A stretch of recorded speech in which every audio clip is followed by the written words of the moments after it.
Alors, en fait, cette question, elle concerne beaucoup de gens qui n'aiment pas forcément la viande, les véganes, les végétariens, les personnes qui sont sportives mais qui ne veulent pas manger trop de viande.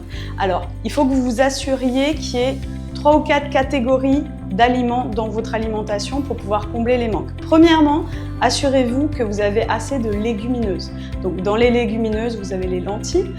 Pour 100 g de lentilles, vous avez 18 g de protéines. Vous avez les pois cassés, vous avez les haricots, vous avez le soja et tous ses dérivés. Donc dans le tofu, par exemple, qui est un dérivé du soja, vous avez 8 g de protéines pour 100 g de tofu. Mais, chose qui est moins connue, c'est le tempeh. Donc le tempeh, c'est un dérivé du soja aussi. C'est très connu à Java, sur l'île de Java en Indonésie. Ils en sont fans. Et dans le tempeh, vous avez 19 g de protéines pour 100 g de tempeh. Donc vous pouvez vraiment le trouver en boutique bio, vous pouvez le trouver même en supermarché et le cuisiner. C'est super et il y a plus du double de protéines par rapport au tofu. Deuxième catégorie, assurez-vous d'avoir assez de céréales complètes. Lors de ma première vidéo, j'ai parlé du quinoa, donc c'est un super aliment parce que vous allez retrouver les 9 acides aminés essentiels dont le corps a besoin.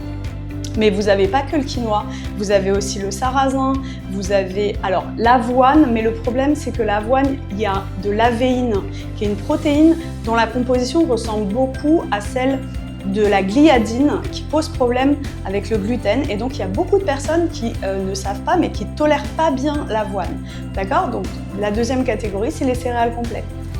Troisième catégorie, vous avez les fruits à coque et les graines. D'accord? Donc les fruits à coque, c'est les amandes, les noix de cajou et maintenant vous avez des pâtes. D'accord, la pâte de noix de cajou est très intéressante en protéines. Et sinon, vous avez les graines de lin, les graines de chia, etc. Et dernière catégorie, c'est pas des aliments, mais c'est des suppléments qui peuvent être très intéressants. Vous avez la spiruline, vous avez les EAA, donc c'est les acides aminés essentiels. Vous avez les 9 acides aminés essentiels à l'intérieur.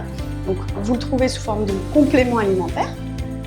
Sinon, vous avez les BCAA qui sont plus connus, mais eux, il n'y a que 3 acides aminés essentiels.